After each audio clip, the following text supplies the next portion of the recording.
नमस्कार, मैं अंजलि मिश्रा और स्वागत है आपका हमारे चैनल में। आपको बता दें कि प्रधानमंत्री नरेंद्र मोदी सरकार द्वारा एक बड़ी अनाउंसमेंट की गई है और ये कहा गया है कि अब जो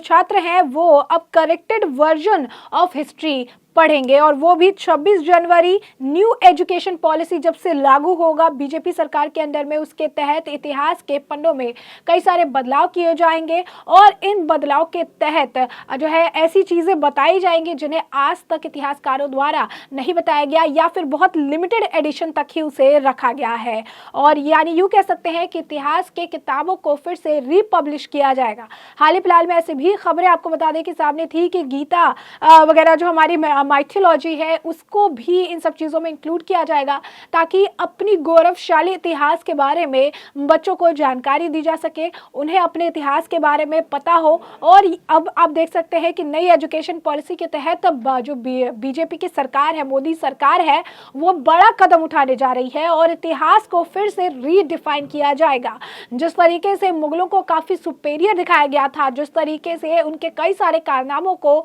इसीलिए छुपा दिया गया था क्योंकि वो उनके राज दरबारियों ने इतिहास लिखा, जो इतिहासकार थे उनके राज दरबारी हुआ करते थे और उनकी अच्छी चीज़ों को उजागर करने के लिए जो है कई तरह की किताबें लिखी गई और उसी वर्जन को पढ़ाने का प्रयास भी किया गया। साल दर साल जो है बच्चे वही पढ़ते गए, लेकिन अब इतिहास के पन्नों को जो है फिर से बदला जाएगा, एक बार फिर जो है उसको रीपब्लिश किया जाएगा ताकि असल जो इतिहास है, भारत का जो इतिहास है, गौरवशाली जो इतिहास है, उसके बारे में बच्चों को डिटेल्ड जानकारी मिल सके। और ये जो लिमिटेड एडिशंस थे जिनके बारे में बहुत कम लोग जानते थे, जो ब्रिटिश के वक्त में जो एक आप कह सकते हैं एक पहल चलाई गई थी भारत के गौरवशाली इतिहास को खत्म करने की, जो उन्होंने हर चीज़ अपने हिसाब से छपवाई, अपने हिसाब से चीज़ें करवाई, अपने हिसाब से मुगल अंपायर का एक नया दर्शन जो है दिखाया था, अब उसमें बदलाव किया जाएगा। यानी अब एक असल इतिहास जो है, भारत का इतिहास जो है, वो भारतीय बच्चों को इसकी जानकारी दी जाएगी। आपको बता दें कि एजुकेशन मिनिस्टर धर्मेंद्र प्रधान द्वारा ये बयान दिया गया है। धर्मेंद्र प्रधान ने इसकी जानकारी दी है। न्यूज़सोना.com की एक खबर के अनुसार शिक्षा मंत्री धर्मेंद्र प्रधान ने ये कहा है कि भारत के लिखित इतिहास में गलतियों को ठीक करने के लिए राष्ट्रीय जनतांत्रिक गठबंधन एनडीए सरकार सुधारात्मक उपाय जो है वो करेगी। उन्होंने कहा कि अखिल भारतीय परियोजना और भारतीय इतिहास अनुसंधान परिषद ने इस दिशा में उल्लेखनीय काम जो है वो किया है। उन्होंने कहा कि कल रोहतास जिले में जीएन सिंह विश्वविद्यालय में आईसीएचआर द्वारा आयोजित राष्ट्रीय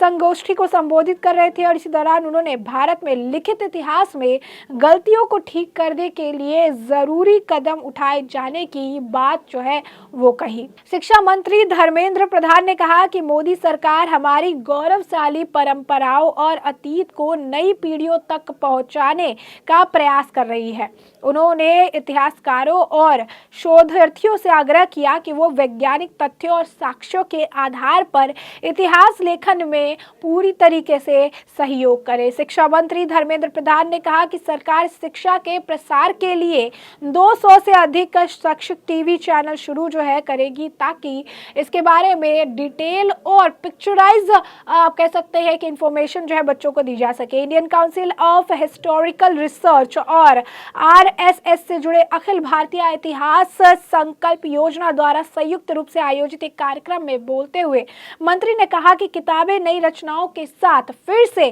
प्रकाशित की जा रही है और ये किताबें दुनिया को भारत के बारे में स्पष्टता प्रदान करेगी। शिक्षा मंत्री ने कहा कि देश भर के छात्रों को वसंत पंचमी के अवसर पर 26 जनवरी से राष्ट्रीय शिक्षा नीति के तहत भारतीय इतिहास का एक सही संस्करण पढ़ाया जाएगा। नेशनल एजुकेशन पॉलिसी हमें नई अवसर जो है प्रदान करेगा।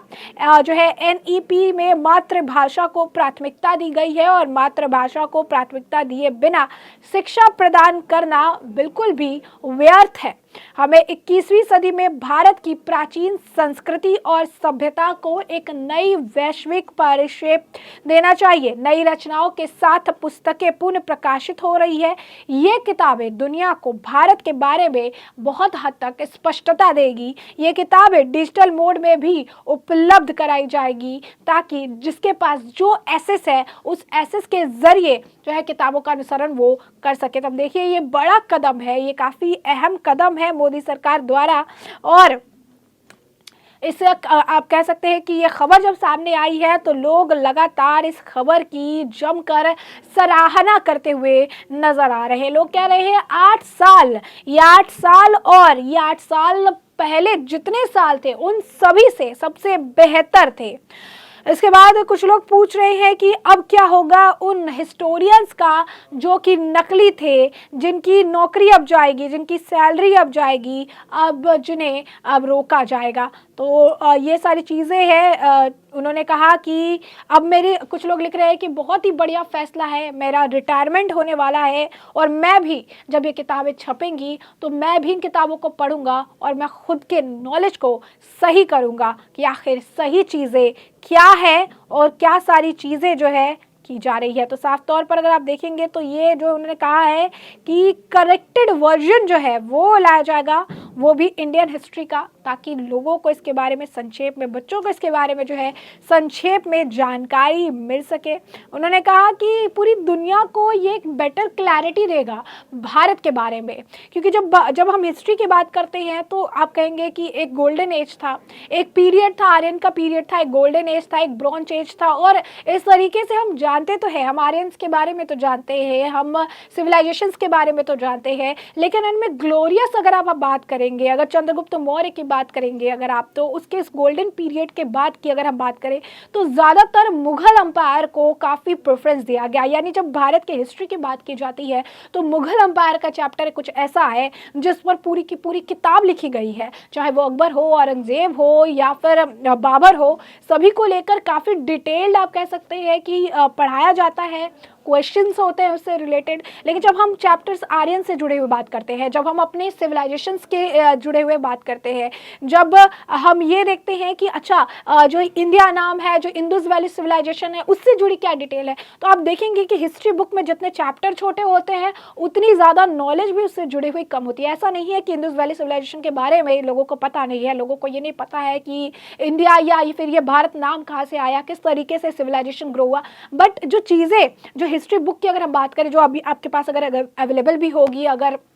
आप आईसीआईसी के देखें, सीबीएसई के देखें, जब चैप्टर्स की बात होती है तो जहां पर मुगल अंपायर के चैप्टर लंबे लंबे चैप्टर्स होते हैं, कई पेजों के पढ़ाए जाते हैं, लेकिन जब इंडस वैली सिविलाइजेशन की होती है, रिलेटेड टू आर्यंस होती है, जो हमारी सिविलाइजेशन है, जो हमसे जुड़ी चीज़ें हैं, उसके बारे में काफ़ी लिमिटेड क्वेश्चंस, काफ़ी लिमिटेड चैप्टर्स और काफ़ी कम चीज़ें जो है बताई जाती है। जो एज के अनुसार, जो ब्रॉन्ज एज, कॉपर एज के अनुसार जो है वो चीज़ें समय समय पर चेंज होती रही है। और यही कारण है कि अब धीरे धीरे जिस तरीके से कहा जा रहा है कि हमारी, अगर आप ग्लोरियस पास्ट के बारे में, इतिहास की जब हम बात करते हैं तो हमारे इतिहास में रामायण भी है, हमारे इतिहास में जो है महाभारत भी है, हमारे इतिहास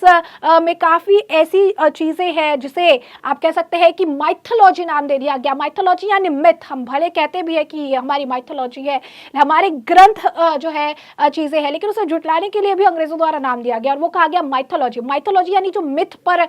जो है बेस्ड है, मिथ मतलब झूठ। तो आप समझिए कि किस तरीके से हम कुछ शब्दों का इस्तेमाल भी करते हैं लेकिन उसकी मीनिंग जो है डीप, उसके बारे में हम जानने का प्रयास नहीं करते हैं। तो आप साफ तौर पर देख सकते हैं कि हमारी माइथोलॉजी नहीं, इसमें सच है, ये हमारा इतिहास है, ये गौरवशाली इतिहास है जिसके बारे में अब जो है डिटेल जानकारी बच्चों को दी जाएगी, चाहे वो गोल्डन पीरियड चंद्रगुप्त मौर्य का हो या फिर आर्यंस का हो, हर चीज़ के बारे में अब डिटेल जानकारी बच्चों से साझा की जाएगी। 26 जनवरी का दिन है, नए तरीके से इतिहास लिखा जाएगा, नए तरीके से रिपब्लिश किया जाएगा, जिसके बारे में आप पढ़, जान और समझ पाएंगे। तो ऐसे में हमने आपको ये पूरा मामला बड़े विस्तार से बताया है कि पूरा मामला क्या था और मोदी सरकार के इस बड़े फैसले पर आपकी भी जो राय हो हमें कमेंट सेक्शन में कमेंट करके जरूर साझा करें। धन्यवाद।